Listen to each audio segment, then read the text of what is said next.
This is the Devil's Guide to D&D. Devil's Delegate here, and time for my 10 worst OneD&D changes in the expert classes playtest, and I'm including more than just the classes. And why is it time for this? Because the survey is coming. Being all positive and discussing the things you like has its place, but now it's more important to be looking at what you don't like. Figure, the changes they've made are the ones that they are inclined to go with, so saying you like something is fine, and you should absolutely do so on the survey, but telling them what you don't like will have far more of an impact. And this video is meant to keep that discussion going, and get you thinking about some of the changes you might not have had a chance to playtest. This sums up my thoughts from my 3 previous videos on the classes, and adds a few issues I have with other parts of the playtest. So first, 3 dishonorable mentions, starting with the 3 expert classes have lost some or most of their identity.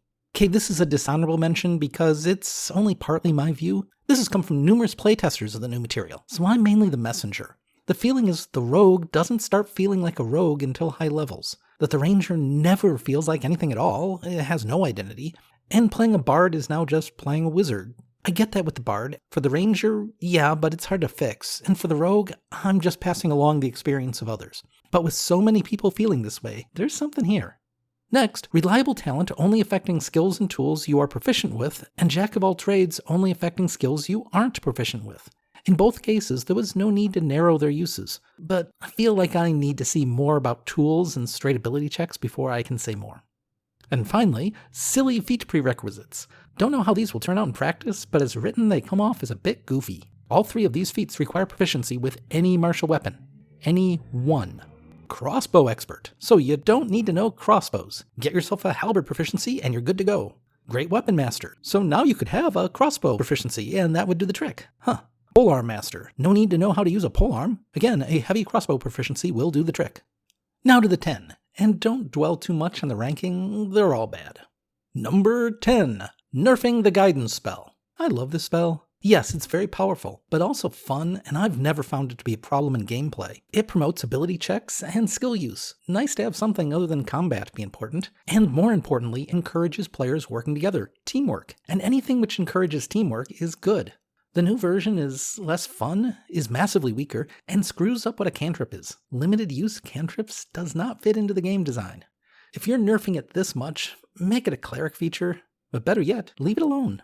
Number 9. Sneak attack only on your turn. The old wording of sneak attack allowed a rogue to deal extra damage once a turn. Anyone's turn. The new wording limits it to once on each of your turns. This cuts back the possible damage from a rogue, a class that, in combat, only does damage, and wasn't a top damage dealer, so it didn't need to be nerfed. But again, what's really important is that getting sneak attacks on other turns often involved other players lending a hand. An order cleric granting an attack, or a caster with haste.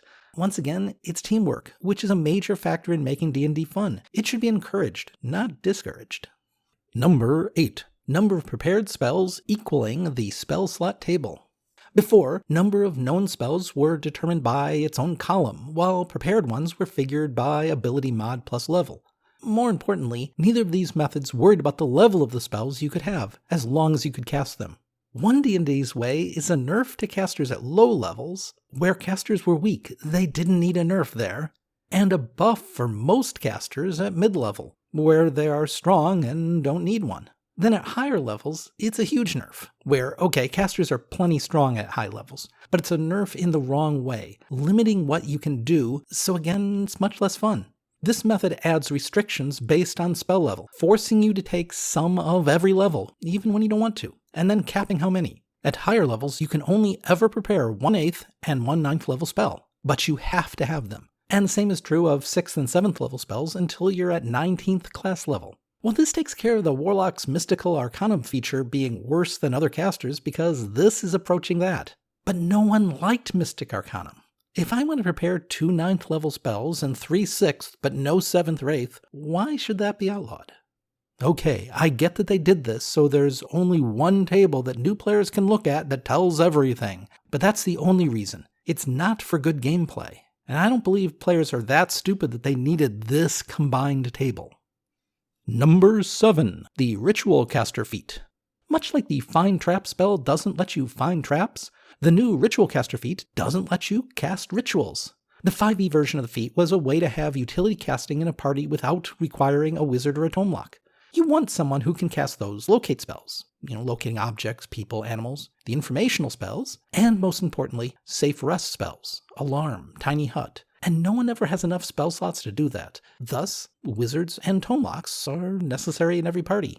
But with the 5e ritual caster feat, someone else in the party could do that. Nice. And really nice because it doesn't have to be a caster. This was great on a martial, particularly a fighter, but I like it on barbarians to give them something to do out of combat. But now it's of little use to anyone except a caster, because evidently martials needed to have fewer options. This new version doesn't teach you ritual casting, nor does it let you add additional ritual spells, which is what kills it. So all that useful utility, gone. The entire point of the feat is gone. Instead, this is a way for a caster to grab a couple more first level spells. If that's what it does, rename the damn feat to something like extra spells. The feat just lets you gain 2 spells that happen to have the ritual tag, that you can now cast normally, and as a ritual, as everyone with a prepared spell can do that now. And additionally, you get to cast one of any of your spells that happens to have the tag in extra time for free. What's the point of this? I guess just a random buff for casters for some reason? As it's a half feat, it's pretty good for a caster, so if people want this, fine. But leave the old one too. Number 6. Magical secrets no longer being secrets. Magical secrets has been the fun, flavorful, mid and upper tier feature of the bard. It's why you stick around in the class, getting 2 spells from any class list. In OneD&D, they managed to both buff and nerf it while sucking all the flavor away. It no longer gives you 2 spells from anywhere, but gives you access to additional spells from somewhere. It expands your spell list, though not to all spells. This certainly can be a buff, mostly for spells with long-term effects, like Find Familiar and Find Steed, but it stops you from being able to take things from different lists, so no longer can you take Wall of Force and Revivify at the same time. Which way is stronger? Hard to say, but which way is more fun? That's easy, the old one. If someone likes this new way, I haven't heard from them, but I've heard from those who don't, and that includes me. There's no reason why the old magical secrets couldn't work with their changed system. Number 5. The Ranger's Overstuffed Level 1. The OneD&D Ranger gets a lot at first level. A lot. These additions are an upgrade for the Ranger, but they have a smaller effect on the Ranger than they can have on almost everyone else. This throws things off almost as much as the Hexblade. Do we want to have half the characters in the game needing to take a level of Ranger? Okay, what's so great that you get? Like in 5e, a level of Ranger gives you light and medium armor and shields. Great for wizards, sorcerers, bards, rogues, and martial weapons. Could be useful for those hand crossbows, and a skill. With the new, you get expertise at first level. For a while, the reason to dip into rogue was for expertise, but that's the only worthwhile thing you'd get at first level. Why would anyone do that when the Ranger comes with so many other goodies? With that expertise, you get the armor, and you get spells.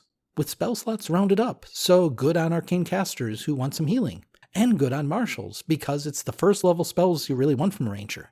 That spellcasting comes with cantrips and access to all level 0 and level 1 primal spells. Everybody gets Goodberry! And on top of that, there's Favored Enemy. Everybody gets concentration-free Hunter's Mark. Why would you ever build a monk without this? Hey, maybe this is a good thing, as it single-handedly fixes the monk. But it also becomes a must-have for warlocks, rogues, fighters, barbarians, and sorcerers, and in serious contention for bards, clerics, druids, and wizards. Even dex-based paladins who aren't going Hexblade should take this. The problem here is that the Ranger is now too front-loaded, like the Hexblade Warlock, making it a class you don't play, but just dip. If you want to be a Ranger, you'd always be better off taking 1 level and then going to Fighter. And yes, Ranger does require 2 ability scores of 13 to multi-class in, but they are Wisdom and Dex. No one should be dumping those anyway. A Hexblade dip wasn't absolutely universal because Charisma is a dump stat for half the classes in the game. Not so Wisdom and Dex. Number 4. All of the new subclasses have their identity erased. They've also been nerfed significantly, which none of them needed, but I want to focus on them losing what they were, because the nerf specifically took out what defined each subclass. For the Thief, they took away its ability to use an object with fast hands, and to use any magical item in the game. You know, the reasons why you took Thief. For the Hunter, it was about choice, getting to take the option you wanted to make the kind of hunter you wanted, but they simplified it down to no choices, and mostly inferior features. And for the lore bard, they killed it getting magical secrets early, which was the entire reason anyone took that subclass. That was it. For all three, they need radical overhauls, ones that manage to keep some of the current identity. Number 3.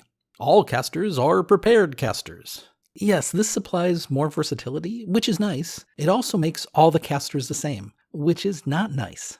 Having identities was a plus, and having the way that spells are acquired match the lore is good for roleplay. Yes, bards, sorcerers, and warlocks have a problem with limited spells known. This could have been fixed in several ways. In earlier Unearthed Arcana suggests swapping out one spell a day. You could also increase the number of spells known, like the sorcerer subclasses. Instead, they just open the floodgates.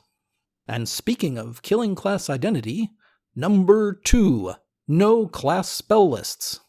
Why? I suppose I can understand the OCD desire to have everything line up, but there's no other reason for this. I've been asking for years for more class-specific spells, to give each class its own identity, not less or none now. The lack of class spells was my biggest beef with the sorcerer, but now bards are wizards and rangers are cut-rate druids, and it even lacks the OCD neatness, since trying to force everything into these molds didn't work. So WotC's stuck on awkward additions, like an extra feature for the bard forcing it to take some divine spells to get what WotC wanted them to have to begin with. Wouldn't it have been easier just to have a bard spell list? If this was for simpler display in the books, just printing 3 lists, it's not going to make things simpler, because now classes have limits based on schools, so you have to pay attention to the schools. I've already seen this approach fail with Arcane Tricksters. No one wants to go through all of that when they can just have a list. And this gives us backward compatibility problems. What about Tasha spells? And Xanathar's ones? The Strixhaven ones? We know what classes they belong to, but not which of the 3 lists. And I can promise you they won't tell us in the new player's handbook. Will they require everyone to buy yet another book that will say? Because that would be an annoying cash grab. And if not, do we just have a huge hole in our compatibility? And number 1. Bardic Inspiration Nerf. For OneD&D, Bardic Inspiration uses proficiency bonus instead of charisma modifier, and Font of Inspiration comes on at 7th level. Bardic Inspiration is the defining feature of the bard. It's what makes a bard something other than a limited wizard. And it's a great ability. It's fun to use. It's fun for everyone else when you use it. It's strong, but because it helps others, it isn't too strong. And it promotes teamwork and character interaction, which is pretty much exactly what you want. Additionally, it has an easy roleplay hook. Before, it was a little rough with only 3 to 4 uses for 4 levels, but it was workable. And once you hit 5th level, getting 12 uses on an average day, it was fantastic for everyone. But now, at 1st level, a bard gets 2 uses. 2. A 1st level bard did not need to be nerfed. And at 5th level, the OneD&D bard gets 3. 3 instead of 12. At 6th, still 3. Most campaigns are low level, meaning this bard will barely get to use its signature ability. Yes, this one catches up at 13th level, but who cares about what goes on at 13th level? I don't if you're going to screw up 1 through 6 this badly. And that's my 10. Give these, and the rest, your thoughts, and give them a try in playtests. Also, please consider liking this video, subscribing, filling out the survey when it comes, and drinking excessive amounts of Belgian triple ale.